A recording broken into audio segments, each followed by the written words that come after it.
ikiganiro humura Burundi gica ku rubuga rwa RPA kuri www.rpa.bi. humura Burundi.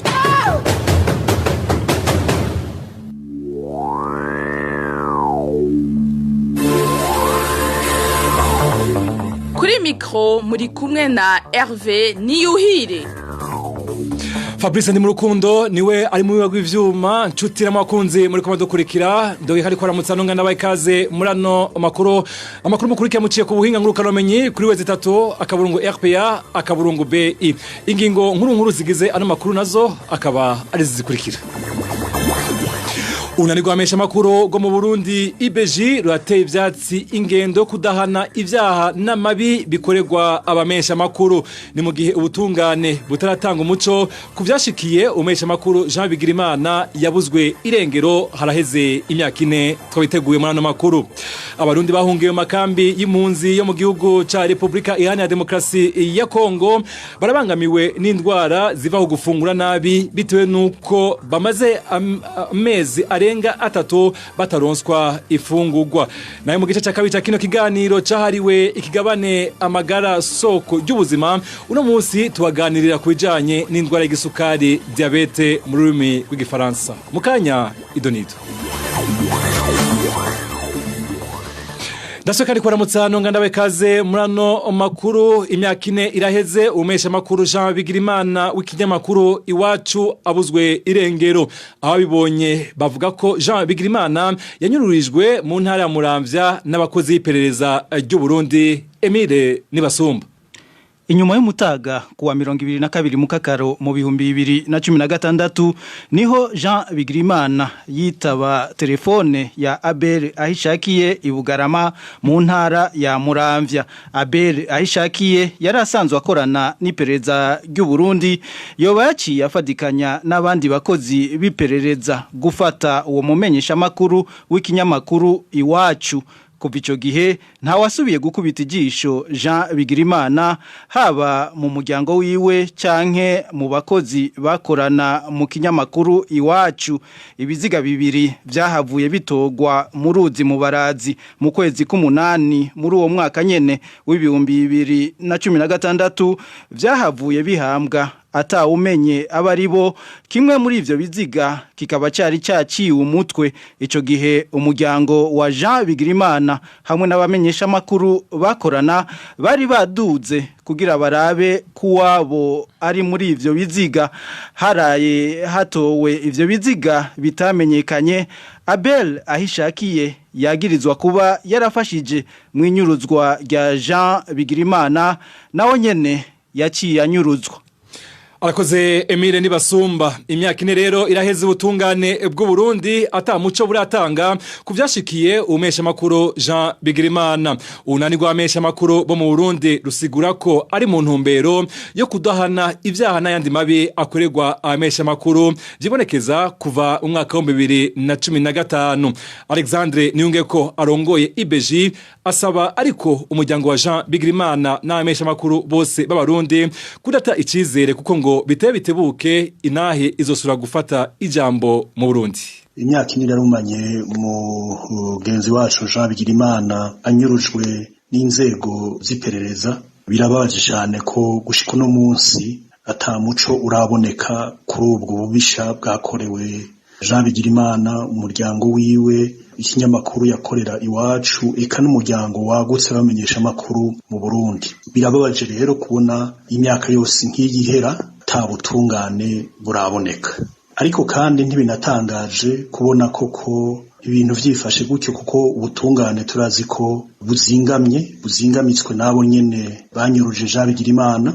Tukagira tuti nkuko baca umugani mu Kirundi nta uribwa n'inzoka ngo yitware kwisato. Ariko uko biri kose ko twagiye turabibona neza kuva umwaka wa 2015 nta mabi namwe yakorewe amenyesha makuru canke imenyesha makuru arigera ahanwa ngo habone ku butungane kanatsinda nkuko narinda bivuze mu runanirwa bamenyesha makuru mu Burundi nta butungane tubona ko hari. Ariko burira ntibutera ku mpeshi turizeye ko ubwo butungane buzoteba bukaboneka maze intahe igasubizwa ijambo gutyo igaheza igakubita intahe mu gahanga abo bafatiye mugongo ubutungane. Uno munsi twibikuye imyaka ine iheze ntitwona kwibagira abandi bagenzi bacu bavundiye kandi mu mvuto nabo nyene atakindi bazira atari umwuga wabo, abamenyesha makuru b'ikinyamakuru iwacu nyene. Uno munsi naho nyene nakaryo kugira ngo koko dusubire tubatera intege naho biruko naho bavundiye muri iyo mvuto turazi neza yuko atakindi bariko barazira atari umwuga wabo. Turizeye ko biteye butebuke nabo nyene ubutungane buzoteba bukaboneka mu gihugu. Akaba yari Alexandre Niyungeko arongoye IBG. Kuri uyu munsi rero umuryango w'amesha makuru w'abarundi bari mu buhungiro bagarukiye ku muryango wa Jean Bigirimana nawo nyene wahavuye uhunga kubera iterabwoba wahavuye ugirwako.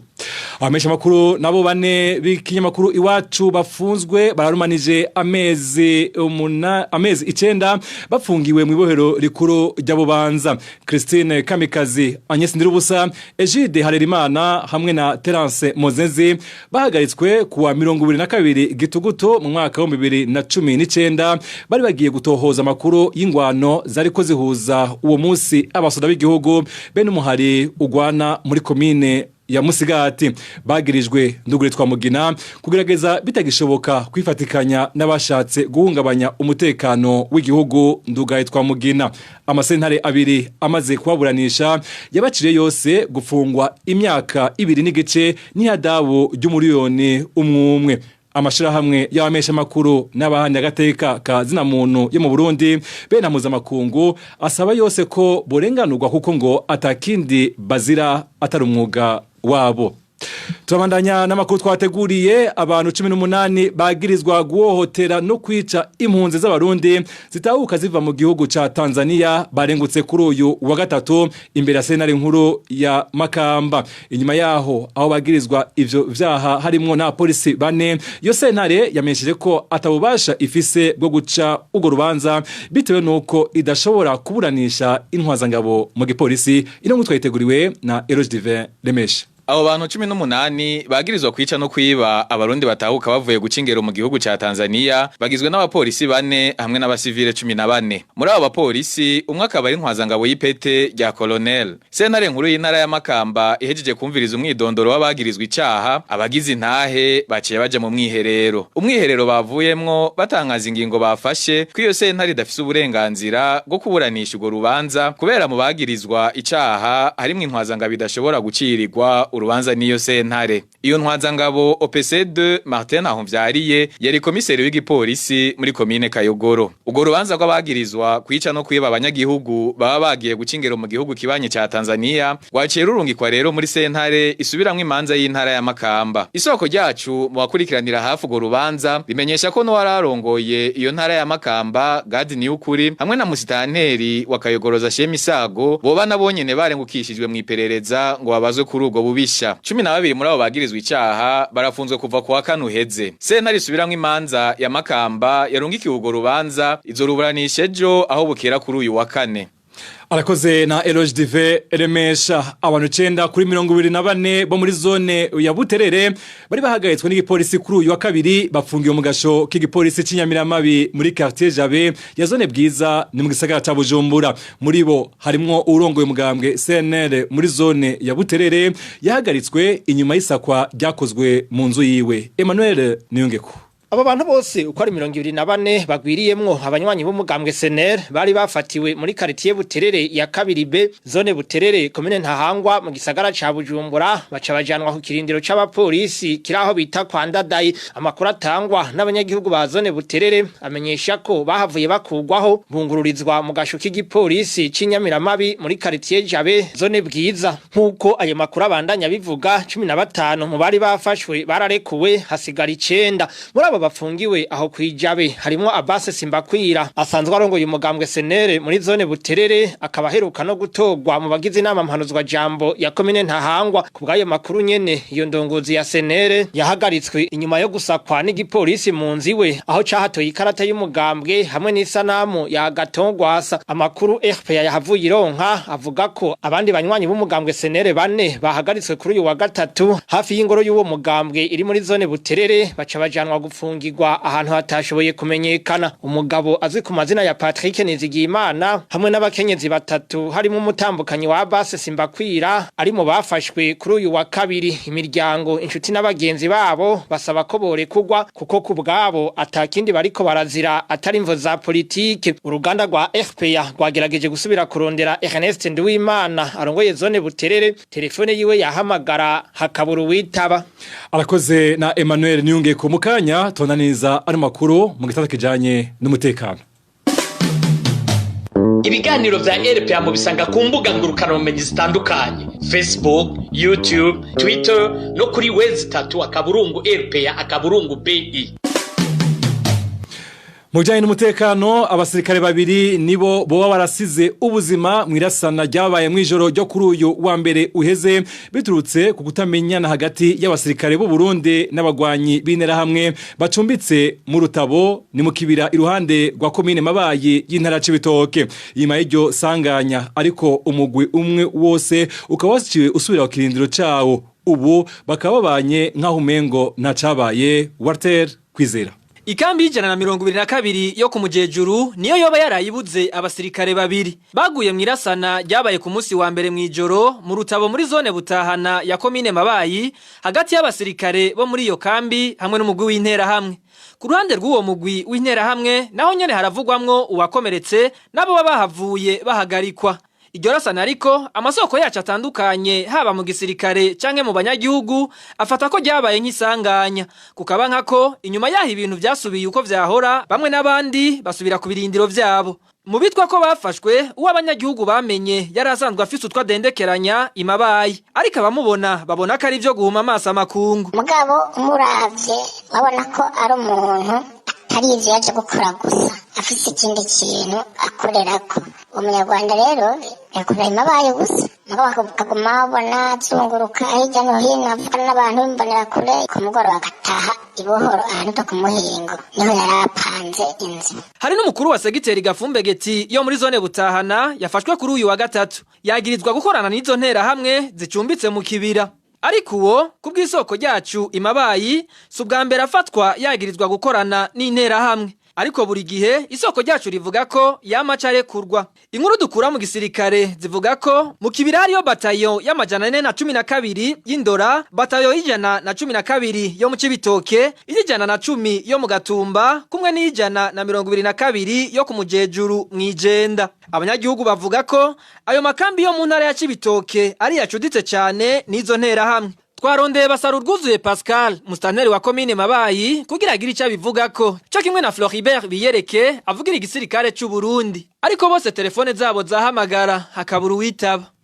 Arakoze na Walter Kwizera. Mu cyo gisata nyene cy'umutekano abantu 22 barishwe kuva aho Evariste Ndayishimiye yimitswe kuba umukuru w'igihugu gushika kuri uyu munsi. Muri abo bagandaguwe bamwe barashurashujwe ku nguvu abandi bicwa warashwe canke bacumiswe mu gihe abandi bo batowe baciwe imitwe. Mu bakoze iryo bara hamenyekanye abari mu nzego z'umutekano umuvuga butumwa abandi nabo bakaba batamenyekanye. Idonido na Emmanuel Ndayishimiye. Muri abo bantu bishwe abagore n'abigeme bose hamwe ni 10 muri bo 5 bishwe bamaze gushurashuzwa ku nguvu 3 mu ntara ya Karuzi umwe mu ntara ya Kirundo uwundi mu ntara ya Ngozi n'umwigeme wo mu ntara ya Rutana. Muri bane basigaye 3 bishwe baciwe imitwe uwundi umwe yatemaguje imipanga. Muri abo bakenyezi n'abigeme bishwe abamenyekanye ni Marie Anike Ndayishemeze wo mu ntara ya Rutana muri komine Musongati, Anita Nsavyimana wo muri komine n'intara ya Muramvya, Space Nshimiri Nshimirimana wo muri komine Bugenyuzi mu ntara ya Karuzi, uwitwa Bukuru wo mu ntara ya Ngozi, Chantal Mukagwego wo muri komine n'intara ya Kirundo, Anita Nshimirimana wo muri komine Gihogazi mu ntara ya Karuzi, n'uwitwa Cezaria wo mu Gisuru mu ntara ya Ruyigi. Batatu bandi bishwe ntibashoboye kumenyekana. Abandi bishwe kuva Varisito Ndayishimiye yimiswe n'abagabo 10 n'umwana w'umwaka umwe yicanywe na nyina mu ntara ya Ruyigi. Abo bagabo bishwe bamwe barashwe abandi batowe ibiziga. Muri abo bishwe n'umusirikare yarashwe n'umupolisi mu ntara ya Cibitoke hamwe n'umunyeshure yarashwe n'umupolisi muri komine n'intara ya Bururi. Uwundi yishwe n'ibicira umuriro yahitanywe na grenade muri zone Buterere mu gisagara ca Bujumbura, mugabo ntiyamenyekanye. Abandi bamenyekanye batowe ibiziga n'abagabo babiri bo mu ntara ya Cibitoke batowe mu mazu yabo biboneka ko bishwe banizwe. Uwundi ni Celestin Hakizimana yatowe ikiziga yatemaguwe mu murima muri komine Gihanga mu ntara ya Bubanza, hamwe na Nikodemu Ndikumana wo muri komine Gitaramuka yishwe n'abana biwe bamutemaguje imipanga. Abamaze gufatwa muri ubwo bubisha butandukanye n'abapolisi babiri, umwe wo mu ntara ya Cibitoke n'uwundi w'Ibururi. Umuvuga butumwa yateye inda yongera yicisha umwigeme mu ntara ya Karuzi. Abana batatu bishe se mu ntara ya Karuzi, hamwe n'umugabo wo mu Ruyigi yafashwe yagirizwa ko yishe umugore n'umwana wiwe.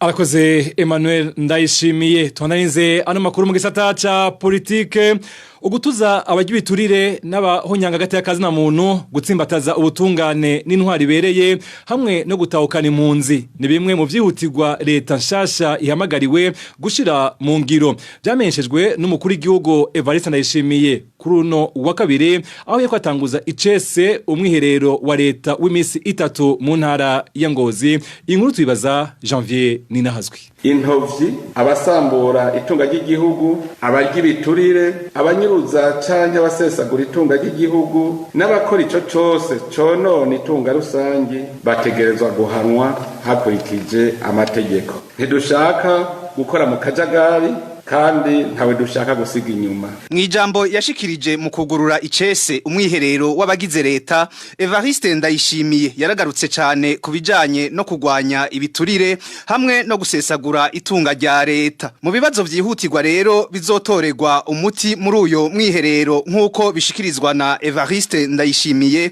harimwo ugutahukana impunzi, kugwiza akazi mu gwaruka no gutsimbataza ubutungane butagira nkunzi. Ibibazo twifuza kuzotorera inyishu ibereye bikaba ari ibi: ikibazo cy'ibiturire no kubungabunga itunga ry'igihugu, ikibazo cyo gutahukana impunzi z'abarundi, kubasubiza mu zabo no gukurikirana ubuzima bw'abarundi bari mu bindi bihugu, ikibazo cyo gwaruka rwahejeje amashure ariko rutararonka ico rukora, kwiga neza ingingo zofatwa kugira ngo tugwanye twivuye inyuma akarenganyo no kurya ibiturire, dukingire itunga rusange kandi turinganize neza ubutungane kuri bose.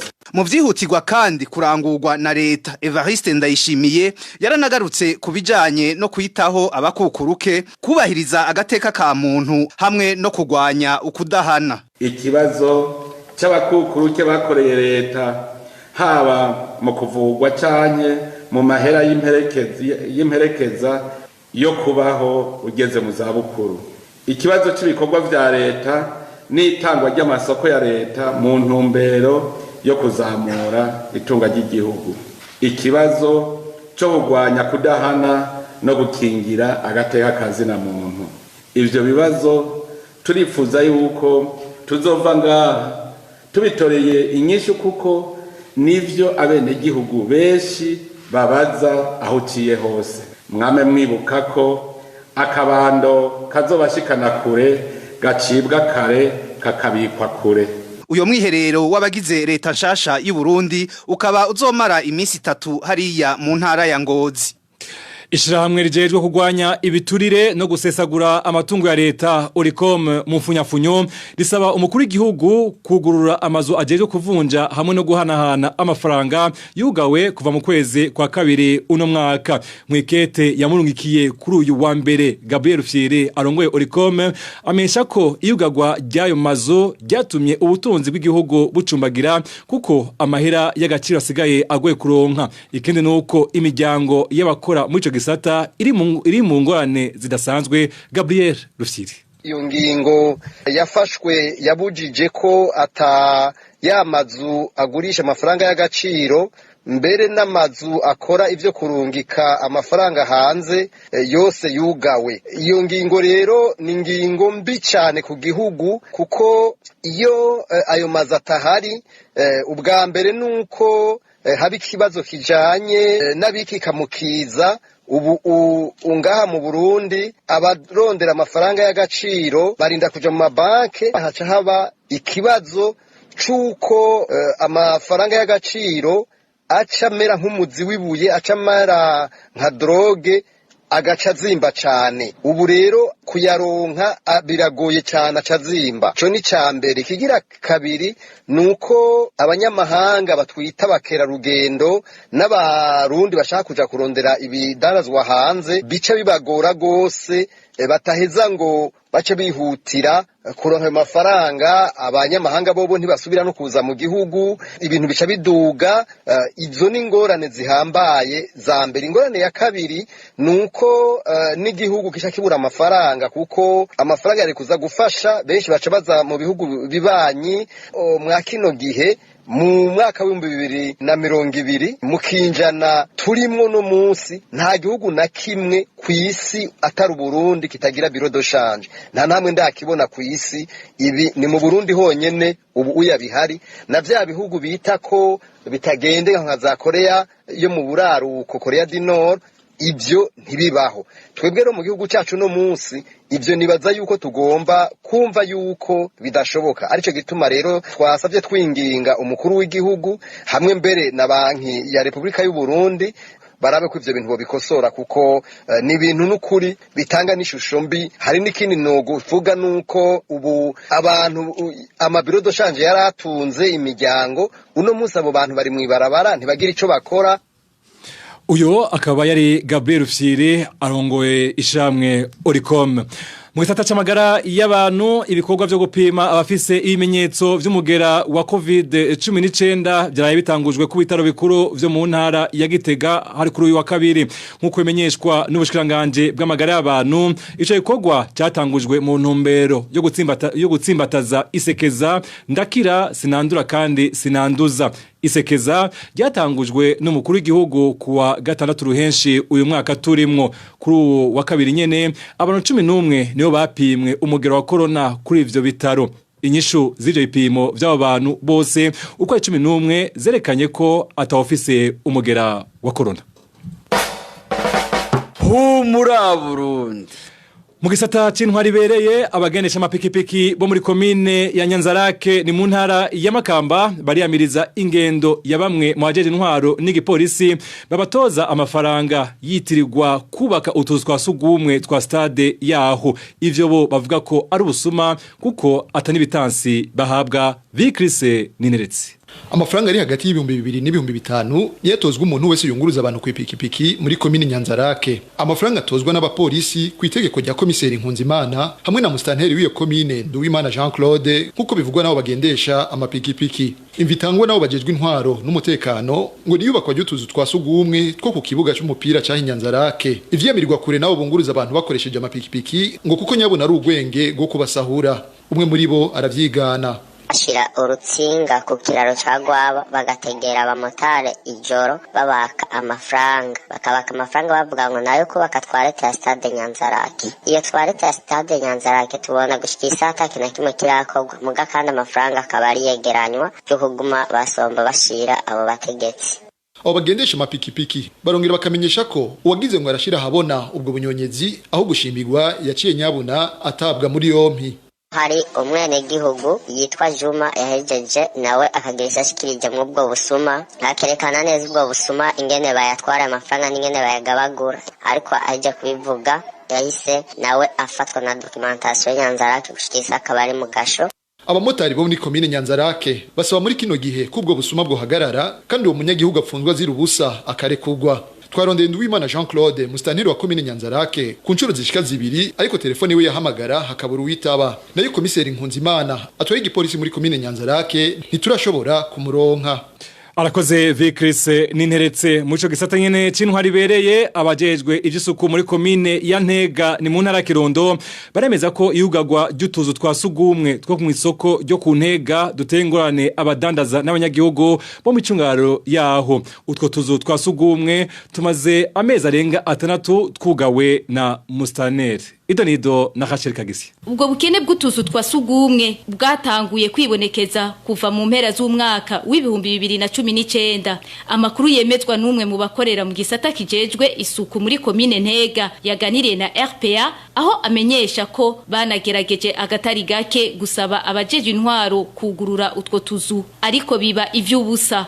Aya matwara yo kuri Ntega centre arugaye amazemezi arenga 6 yugaye adakora abaganza barakorewe narababwiye ngo banukure dushirashiremo amazi bazaritangira n'amafaranga komine ntakivuga ko abadandariza mu isoko rya komine Ntega bavuga ko itegeko ryo kugara utwo tuzu twasugumwe ryatanzwe na mustanere waho uyo nawe nkuko isoko rya RPA aho ku Ntega ribimenyesha ngo yoba yafashe ingingo inyuma yaho ashingiye utuzu two gukoreramo ivy'ubuhinga gurukana bumenyi hejuru y'ahari ihuriro ry'imyanda ivuye mu misarani nkuko uno mudandaza avyigana Musaneri yakoresheje kiyoske mu mitari maze kuzikoresha ngo abantu barabatere barakwibanda byose muri bito byari ofite bakaba bafata amakiri bakoreshe batereka ku mapiteri y'amatware ifata ingingo yo kugara amatware y'isoko.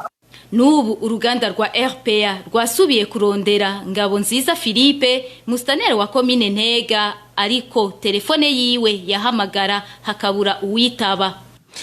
Mu makuru ajaye n'impunzi naho amezi arenga 3 araheza abarundi bahungiye makambi atandukanye ari mu gihugu ca Republika ya Demokrasi ya Kongo bataronswa imfungurwa bamwe muri bo bavuga ko batanguye kugwara indwara ziva ku gufungura nabi bagasaba abajejwe ishiramwe rijejwe impunzi kwisi kubagarukirako Marie Ange irakoze niyo yateguriye inkuru. Abarundi bahungiye mu makambi ya Rusenda na Marinde bavuga ko babayeho nabi kuko baheruka kuronswa imfungurwa mu kwezi kwa 4 kandi bahora bazironswa buri kwezi. Una mose mu nkambi yo mu Rusenda impunzi duhari tubayeho nabi cyane Rusenda na Marinde. Duheruka kuronka imfungurwa mu kwezi kwa 4 niho twahawe amahera ku itariki 17. None kugera uyu mwanya nta kintu na kimwe uno munsi n'abana beshi usanga bari kubariyagaza abavyeyi babuze icyo bafata n'ikipanye n'ubukene buhari aho mu gihe mu nkambi ya Murongwe na Marinde bo bamaze amezi 5 badapokera. Kubera ubwo bukene bw'ibifungurwa nk'uko isoko rya RPA ribandanya ribimenyesha bamwe muri izo mpunzi batanguye kugwara indwara zifatiye ku gufungura nabi. Hagati aho kuri uyu wa kabiri hatanguye itangwa ry'amatelefone bivugwa ko ari yazohora ashigwa kwa mahera yo gusuma ariko naho nyene nta cizere cyuko bazoyaronka muri iyi minsi ya vuba kuko hari abayamaranye ukwezi kurenga ariko bakaba ataco barigera babona cagiyeko. Abantu bamwe mbere harimo nabatangiye kwitwa n'inzara kuko bagenda kwa muganga bakababwira ngo no kugwara orke nabariko bicwa n'inzara nk'ubu bariko banatanga amatelefone batangiye gutanga amatelefone cyo mu gihe mayi amatelefone hari amafaranga arimwo nk'imarinde bayamaranye ukwezi kose mu nkambi Murongwe naho niko kuko nta n'amafaranga nabene barabarungikira. Amashira hamwe Vodacom na PAM niyo ariko aratanga izo telefone bazohora baronkera ko amafaranga yo gusuma. Abo barundi bahungiye aho mu gihugu ca Kongo basaba muri kino gihe ishira hamwe HCR gita impunzi kubagarukirako narijya batakire kuriwe kuja guca ingero hanze y'amakambi babamwo kubera ikiza ca COVID-19. N'abanyagihugu bo muri zone Masango muri komine ya Bukinanyana ni mu ntara ya Cibitoke bamesha ko afise amakenga yo gushobora kwandura indwara zifatiye kwisukurike harasizwe inyuma ikiza corona gisa n'icakwiye mu gihugu cyose ni nyuma y'amezi agera kundwi aheze aho begeranijwe ku mutumba Kibati inyuma y'imyuzurira yatewe n'imvura yaguye mu ntango z'uyu mwaka hatagira amazi meza bataza miburu. Abo bateshejwe izabo n'imvura begeranirijwe hamwe ku mutumba wa Kibati bangana n'ingo 53 zigizwe n'abantu 470. Izindi ngo 60 nazo zisabye indaro mu mihana muri zone Masango. Bose baje bava ku bucimbiri bwa Kibati, Rushara na Burambi. abo begeranijwe hamwe ku mutumba Kibati bavuga ko kuva bahashitse mu kwezi kwa mbere batarigira baronka amazi meza byongeye ngo barituye abarongoye intwaro babasaba kubaha amazi meza ariko ngo bararindiriye amaso yaheze mu nzira muri kino gihe cikiza ca coronavirus bafise ubwoba ko bashobora kucandura nk'uko umwe muri abo abishikiriza amazi turi hamwe twegeranije bakunda ko twakubikiza gahunda z'isi ubu fata umwe twese tugenda kandi tumaze guhera ico mbona botana batifashanyo aho bobizanye ubunyere twe tugihemba ukabika bariko barabizana twapfuye bakabwira ko basaye nta amazi natatubwira kugira ngo turonke amazi tuza gufata urugendo rw'ikilometero kugira ngo tuyatora hari impande y'ikibiri Ugo rugendo bategerezwa kugira baronke amazi meza ntigorohereza bamwe muri abo banyagihugu na cane abageze mu zabukuru uruganda rwa RPA rwarondeye musitanteri wa komine Bukinanyana Hategekimana Jean Bosco ariko telefone yiwe yahamagara hakabura uyitaba Arakoze na Bartaza Miburo. Iganiro muri Burundi murayikurikira muciye ku buhinga ngurukana bamenyi kuri weze 3 akaburungu RPA akaburungu OBI. Igice kabiri ca kino kiganiro cahariwe amagara soko y'ubuzima. Uno munsi tubaganirira kubijanye n'indwara y'igisukari diabete mu rurimi rw'igifaransa. Tubaja kubona bikuru bitera uburyo bwo kuyirinda n'ingene abimaze gufata bakurikiranwa n'abaganga. Kino gabane mwagiteguriwe na Onezime Dushimagize.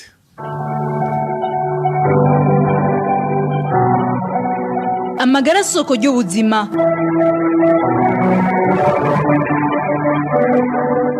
Amagara soko y'ubuzima ni ikiganiro gica ijya nino indwara zitandukanye ibizitera n'uburyo twozikingira.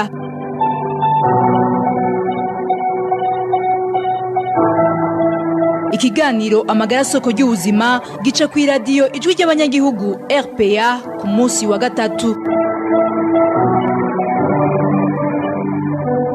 Turabaramukije bakunzi b'ikiganiro amagara soko y'ubuzima.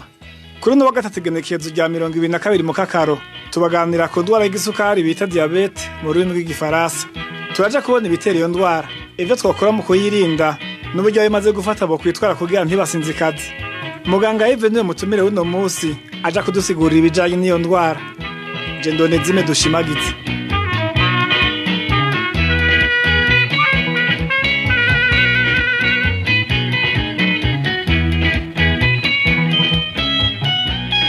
Mu Burundi indwara diabete izobugira gatatu mu zisinzikaza abantu, ikazobugira kabiri ihitana abantu inyuma ya malaria. Ibice 8% by'abagwaye uruhumye mu Burundi baba bitewe n'indwara ya diabete. Mu mugambi w'igihugu jeje kugwanya indwara zimara igihe kirekire kandi zitandukira bavuga ko ku bantu 5 baba bari mu bitaro mu gisagara ca Bujumbura 2 baba bagwaye diabete. Iyo ndwara yigaragaza mu mubiri w'umuntu amaze igihe kitarigendana kandi atazi kayigwaye. Ibitera byatandukanye kuko nayo nyene iri mu bwoko butandukanye nkuko tuvyiganirwa n'umutumire. Diabete hadiya ziri ubwoko bubiri. Ayo bita diabete type 1 mu rurimi rw'igifaransa, hariyo abantu benshi bakunze kwita diabete insulino dependant. Iyo diabete rero kenshi ni diabete ikunda gufata abana bakiri bato canke abasore b'imiyabaga, kandi ugasanga nk'uko dusa tumenyera abantu benshi bavuga ngo diabete ngifata ngo abantu bavyibushe, ugasanga yafashe abantu badasubira vyinshi. Kandi biravye neza ni diabete muri rusangi ifata abantu bake turavye ku rugero abantu bagwaye diabete cyo bugati ishobora gufata nk'ibice 10% by'abantu bagwaye diabete ku bantu bose. Diabete igira kabiri ni diabete bita diabete type 2 niyo ikunda kuboneka cyane. Iyo nayo rero nimwe dukunda gusanga ifata abantu cyane abantu bakuze barenza nk'imyaka 40 kandi abantu usanga kenshi na kenshi ari abantu bamwe bavuga ati nabobeze bavyibushe. Inki diabete type 1 ibikunda kwitera ariho gihimba c'umubiri cyitwa urwagasha mu gifaransa bita pancreas. Ico gihimba rero nico gisanzwe gihingura hormone yitwa insuline. Muri diabete type 1 kenshi usanga iyo hormone insuline hariho amaserire yitwa les îlots de Langerhans aba atagikora. Kenshi ntibavuga ico bakibitera cyane kushaka kuva ku ma infection bita amavirus cyangwa bikava kuri heredité nk'uwari ufise muvyeyi cyangwa umuntu w'inshuti yoba yaragwaye ingwara. Ugasanga rero iyo insuline ntigihingurwa neza nico gice cy'umubiri citwa pancreas. diabete de type 2 nayo kenshi usanga kunda kuva kuntu umuntu abayeho bimwe mu Faransa bita mode de vie cyane cyane ugasanga ibintu umuntu arya ibintu tunwa inzoga canke isukari nyinshi cyangwa ugasanga ni abantu mu Faransa bita sédentaire tuvuga abantu batabuja bama bicaye hahandi akora ibintu byo ngaho intagire exercice physique nimwe bimwe bita sport batanonera imitsi agaca ku kazi akirwa yicaye agataka umugoroba yicaye ugasanga ari bamwe ushaka kwigira mu kabare agafata agacupa canke naho ugasanga ari n'ibintu by'isukari byinshi inganda z'amazigwa mu Rwangara ziganya amagara mu kwishariza yemwe nshuti zanjye nkunda nta kindi nifuza ku mutima atari uko amagara yororanirwa hari ibiza bitera bakaranda bama babigisha kubigwanya iyo umurwayi yituye abaganga ibipimo bikerekana neza ko agwaye diabete baramuha imiti imufasha bakamuha n'impanuro z'uko yitwara na cyane cyane mu bijyanye n'ibyo afungura umutumire abanza kutwiganira bimwe bimenyetso vyigaragaza ku bafashwe n'iyo ndwara kenshi ibimenyetso usanga ari bimwe diabete iyo type 1 cyangwa type 2 usanga ari umuntu akunda kunyotegwa umwanya wose ukabona umuntu urumye agumashaka ibintu anwa kandi uko anwa kenshi usanga ari umuntu agumashaka kuja ku mwanda mutoyi mwijoro aryamye aguma avyuka akavyuka gatanu mwijoro kenshi iyo bigushikira ushobora kugenda ukipimisha iyo ngwara ya diabete ikindi kimenyetso ushobora kumenya ni igihe wumva ugumurushe ukumva ibizunguzungu uri kurakanura ukabona bimwe bita visuel ukabona ntubona neza ukabona umenga ufise igifungo mu maso kenshi naho nyene urashobora kwiyumvira ati noba mfise ingwara ya diabete kuyipimisha kare bikaba vyiza ahandi naho na cyane cyane kuri diabete yitwita type 1 umuntu aronda cyane aronda agatibire ku rugero n'umuntu muhuye wese namuhora ngahubwira ati wewe urafise ikibazo naho nyene kenshi kiba ari ikimenyetso nyamukuru cyerekana ko ufise ingwara ya diabete iyo ubonye ko ufite ibimenyetso nk'ibyo ubonye na cyane cyane uzi yuko ushobora kuba ufite nk'umuvyeyi yarwaye iyo ndwara urayipimisha hakiri kare ikintu gishobora kubyerekana cyane icyo kintu cyo kunyoterwa no kuja ku mwanda mutoyi cyane ikimenyetso kitabura iyo rero ukibonye bashobora kugenda ku muganga naho gupima izindi ndwara mugabo ukavuga ati mpimira na diabete turabona ata ndwara y'isukari n'amafisi iyo mubonye umuntu nk'uyo araje murayitoye muraheza mukamuvura gute iyo babonye isukari umurengera umaze kubana n'ubwoko bwa diabete ubwo aribwo baramushira ku miti ntafata imiti yonyene hariho n'ibita mu Faransa l'hygiène diététique no kuvuga yuko hari ibindi bintu by'imperekeza no kuvuga ingene bacamubwira abaho cyane cyane ivyanwa bakamubwira ivyarya bakamuha n'imiti imufasha muri ico gihe bikavana n'urugero yaje iyo diabete yiwe igezeko no kuvuga mu byo mu mahanura afungura bivana n'urugero diabete igezeko cyane cyane kuko urashobora gusanga ari umuntu akiri muto urumva ntaza gufungura nk'ivyo umuntu w'imyaka 60 kandi uko uba uyimarana imyaka myinshi niko na bimwe twita recomplication usanga ari nyinshi n'imiti usanga ari cyo kimwe n'umwana akiri mutoye kandi nako navuze diabete type 1 kenshi usanga ari ijya umwana abwiye yitwa insuline umuntu ugwagashagwe ruba rudakora mu mubiri bisigura yuko bamuvuza iyo insuline niyo baca bamutera nibagiye kunda kubona bitera imiti ahandi nako asanga ku muntu akuze bashaka kumuha imiti imperekeza imiti y'ibinini anwa mugabo batamutera iyo insuline mugabo ari kugira ngo igabanye isukari mu mubiri iyo umuntu agifatwa akaza kwa muganga mbega aravugwa gakira haravuga ngo diabete ntikira diabete ntitwovuga ati ni ingwara ikira neza ngo diabete ni ingwara ivugwa kenshi bivana nuko umuntu yigenza cyane cyane nk'iba ariyo diabete ya type 2 muganga arakubwira impanuro kuri kids ivyo urya ivyo wirinda ukakora siporo ivyo bikurikije neza murabana ku buryo idashobora kuja mu makomplication diabete type 1 nayo nyene barayivura ntikira neza mugabo kuja kwa muganga no kuri na ibibazo byinshi ugira diabete ni ingwara mu bana mu gihe wigenze ko baganga baguhanuye atazi n'ingwara rufise no kuri urabaho neza mugabo kenshi usanga bigoye kuko bakubuza ibintu biryoshe usanga bishobora abantu bakize ubwazibagira ubishoboye no kuri murabana neza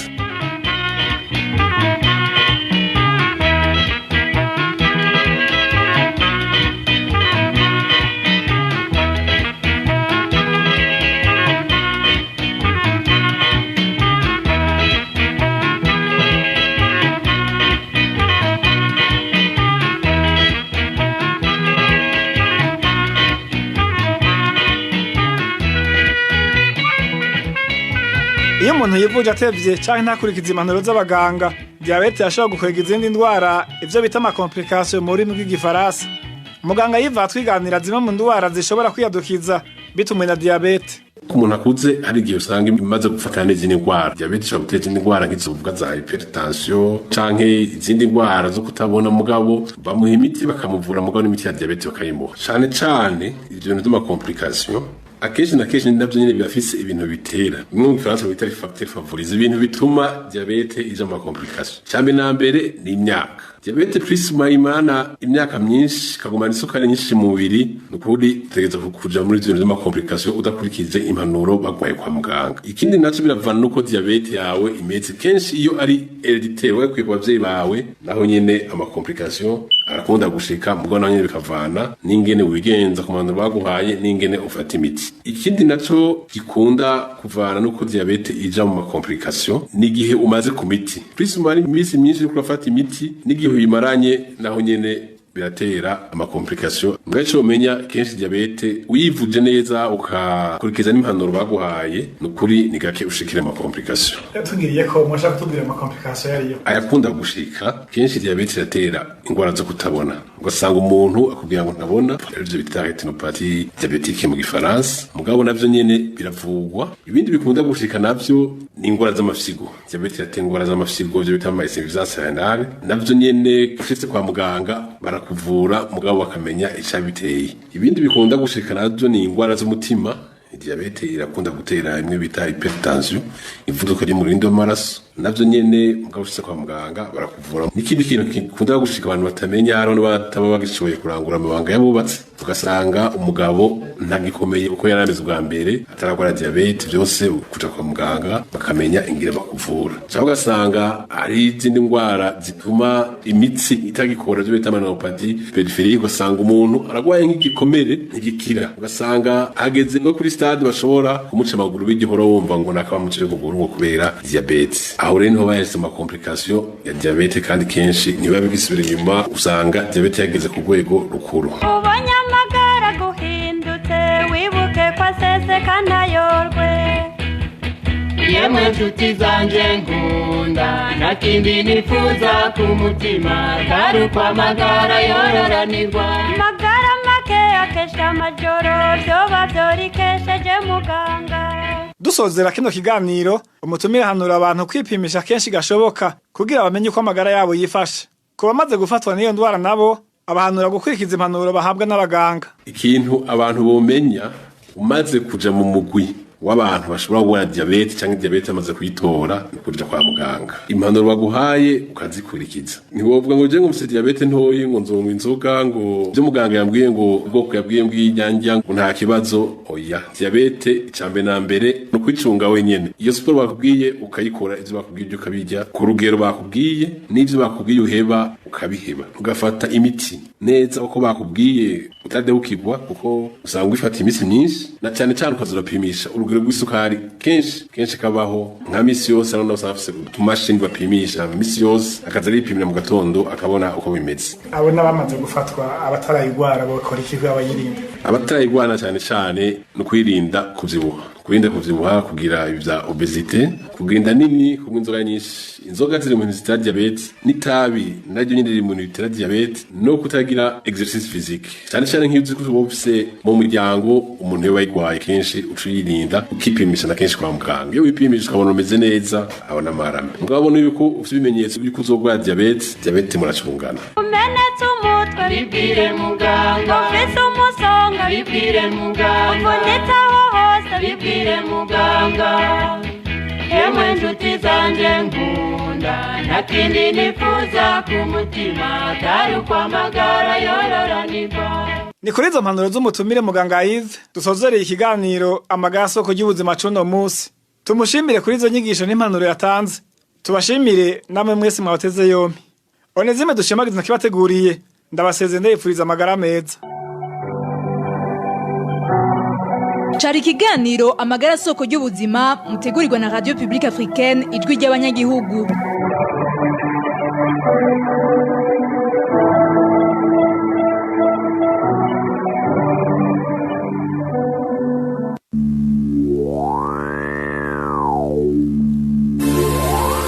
Arakoze Onezime dushimagize kuigabane amagara soko y'ubuzima aje kurushikiriza nunga kandi amakuru twateguriye duciye tunasozera ko nk'abanshime mwebwe mwese mwateze abire ano makuru Fabrice mu rukundo arimo bw'ivyuma we yagize ishoka byose kugira amajwi ashokashikira neza nawe ndamukengurukiye Hervé NIYUHIRE meje kwashikiza ano makuru nk'abanda basezeye ndayifuriza kugira umunsi mwiza